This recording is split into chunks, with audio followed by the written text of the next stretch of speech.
Podcast Bella Ciao.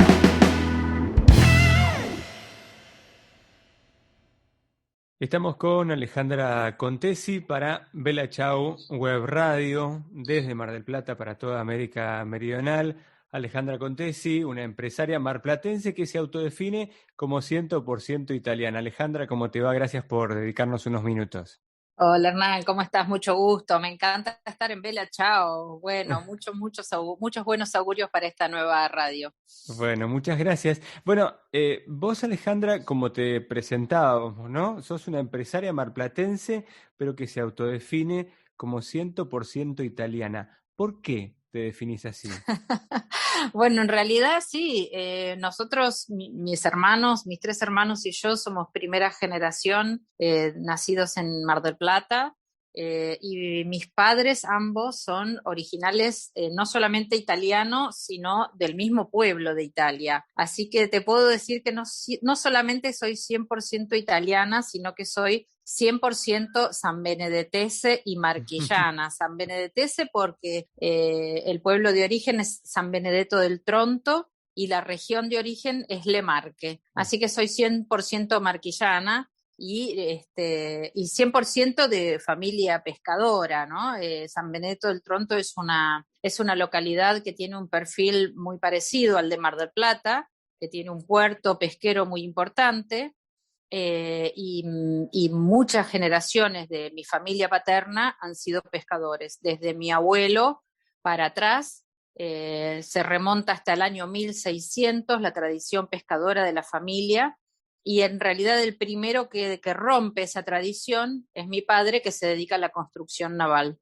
Tu padre, don Federico Contesi, de quien hablaremos dentro de un ratito nada más, pero en principio un poco hablando de vos y de esa raigambre italiana que claramente atraviesa tu ser y tu desempeño cotidiano. Bueno, ¿qué significa, no, esa italianidad y cómo atraviesa tu vida y tu accionar cotidiano?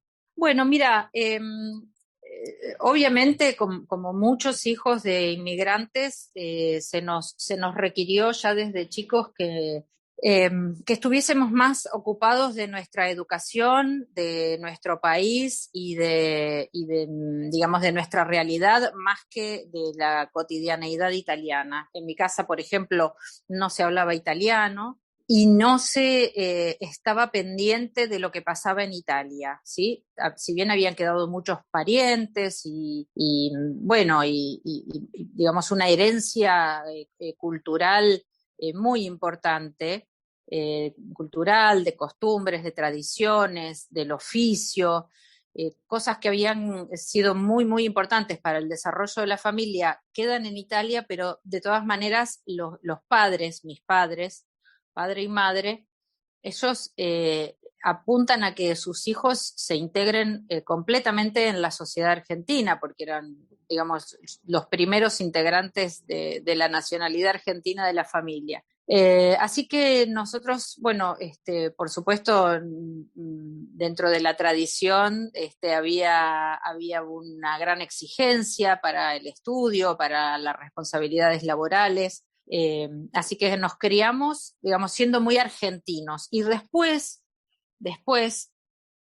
con el paso del tiempo, cuando ya fuimos adultos, fuimos tratando de desandar ese camino y volviendo a tomar conexión con la italianidad, con otras personas, con la comunidad de italianos que estaba radicada en Mar del Plata, y con otras personas que tenían historias parecidas a las nuestras, ¿no? Otros hijos de inmigrantes que estaban completamente adaptados a la sociedad argentina, pero que tenían sus raíces muy, muy frescas en Italia. Así que bueno, se fueron, por supuesto, armando en el curso de todos esos años, a partir del año 50, 60, 70, se armaron en Mar del Plata una innumerable cantidad de asociaciones italianas que luego se fueron reuniendo en la Federación de Asociaciones Italianas, en la Casa de Italia. Por supuesto que mis padres integraron esas comisiones directivas, estuvieron trabajando siempre muy activamente en todas esas instituciones, el Centro Italiano Marplatense, la Dante Alighieri. Bueno, hay muchos años de historia ya, más de 70 años de emigrados y por supuesto que tuvieron oportunidad de asistir a miles de eventos y colaborar en miles de causas que se fueron gestionando a lo largo de los años, ¿no? Claro, y digo, ¿y por qué crees vos, Alejandra, en particular, que es importante preservar esa historia, mantener vivas esas raíces, hacer perdurar ese legado? Mira, yo creo que es una decisión personal. Uno puede elegir hacerlo o elegir no hacerlo. Dentro de mis 4 hermanos, yo fui la que más activamente participó en los años adultos en instituciones italianas, en la Unión Regional Marquillana. Durante muchos años, mientras que yo vivía en Buenos Aires, también formé parte de una institución que se llamó Marquillanar, que ya no existe, pero que fue muy importante en el desarrollo empresarial de las empresas con ascendencia marquillana en la Argentina.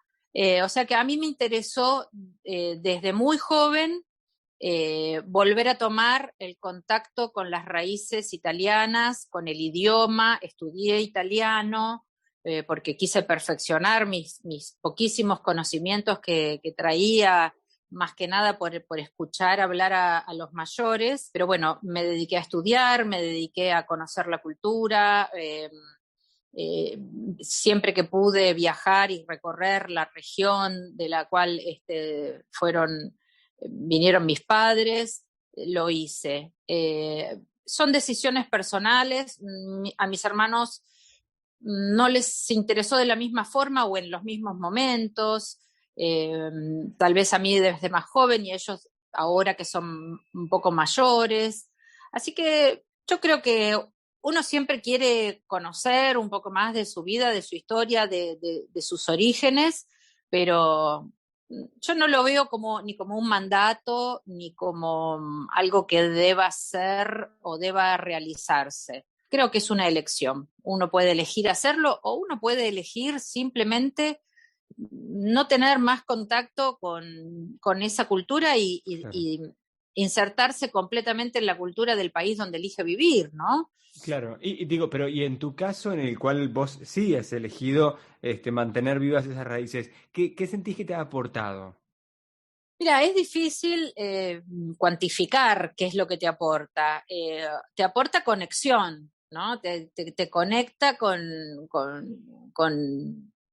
el acervo cultural de ese ADN, ¿no? Que uno tiene adentro y que muchas veces uno por ahí le cuesta entender reacciones o decisiones que toma.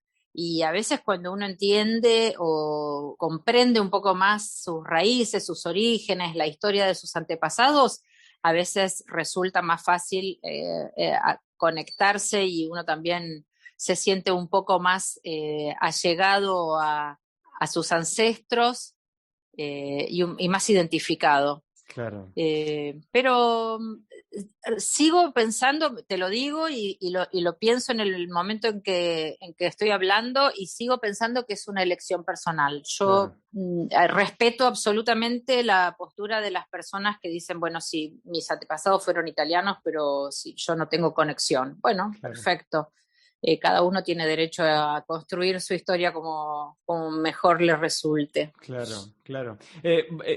Si bien esta entrevista está enfocada en vos, es inevitable atravesar, aunque sea en un trazo, la historia de tu padre, Federico Contesi, y bueno, su enorme trabajo que ha desarrollado a lo largo de los años, y bueno, lo que ha podido construir y lo que significa el nombre Contesi, no solo en el puerto de Mar del Plata, sino en toda la ciudad.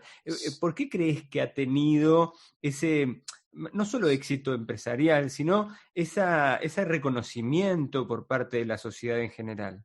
Bueno, un poco en parte justamente por lo que te estaba explicando anteriormente. O sea, a mí me llamaba la atención justamente todo eso, ¿no? Cómo mi papá, siendo un inmigrante, había logrado insertarse tan bien en la sociedad y tener el reconocimiento de la sociedad. Yo creo que él, bueno, a ver, vamos a empezar por el principio. En la época que mi papá llegó de Italia, más que un emigrado, era un refugiado. Mi papá salió apenas pudo con su familia, con su madre y sus hermanos, apenas pudieron salir de Italia y prácticamente en calidad de refugiados, porque realmente salían de la peor miseria que se podía haber experimentado en su país y llegaron con cero capital, ¿no? Por supuesto.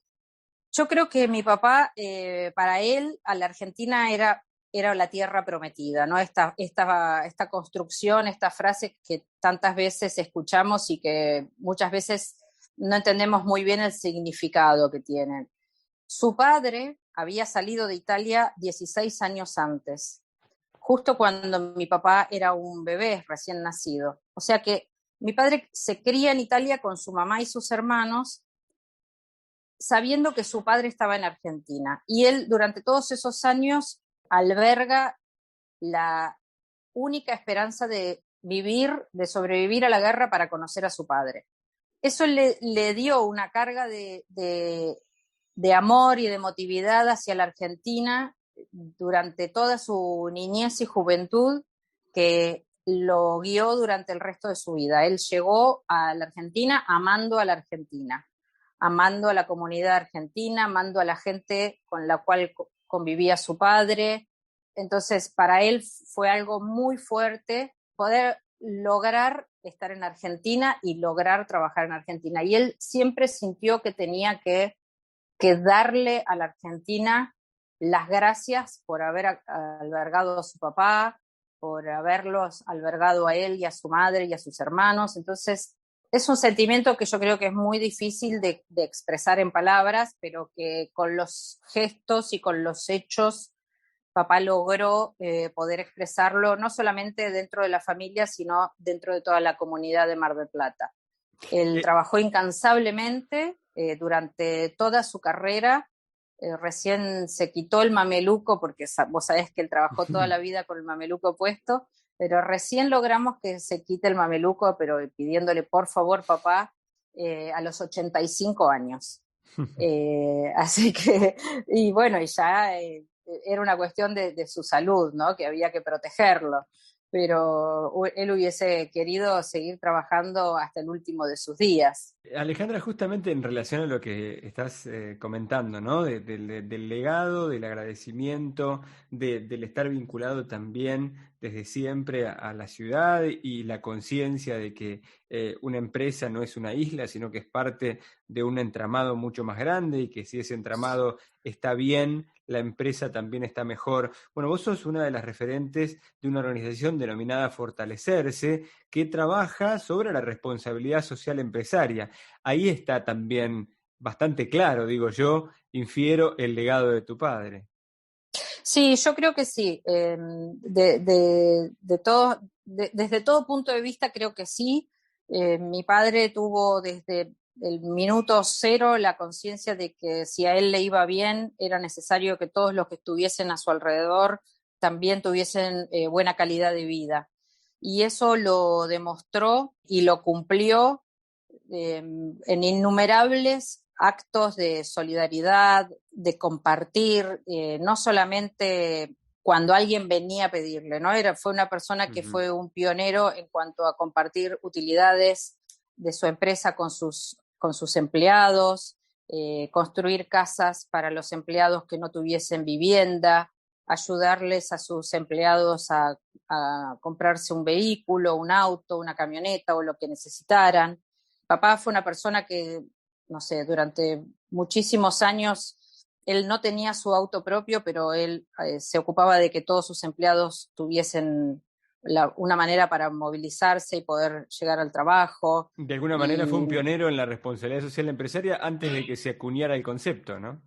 Sí, es cierto, porque el concepto no tiene muchos años, debe tener unos 20 años en el mundo y unos 10 años o 15 que se lo conoce en la Argentina, pero yo creo que eso existió desde siempre. Por supuesto que, como yo siempre digo, la responsabilidad social es voluntaria, no está regida por la ley, no hay una obligación de llevarla adelante, es algo absolutamente voluntario y y lamentablemente, bueno, en situaciones donde los países sufren muchas carencias, es muy fácil que se confunda con la solidaridad, pero lamentablemente los empresarios, o sea, nunca podremos paliar absolutamente las carencias que se generan por la pobreza de los países. O sea, se puede poner el hombro, se puede ayudar en determinada causa, se puede ser más solidario o menos solidario, pero se entiende que la solidaridad simplemente es un paliativo ante la desigualdad social, ¿no? Hay situaciones de desigualdad que no las pueden resolver los empresarios por más esfuerzos que hagan. Alejandra, bueno, tendríamos mucho más para seguir charlando, ya nos quedamos sin tiempo, solo me queda para agradecerte por esta charla, por ponerte a disposición de los italianos de América Meridional que escuchan Bella Ciao Radio Web. Muchas gracias y hasta cualquier momento. Al contrario, muchas gracias a vos por el tiempo y mucho éxito para la nueva radio.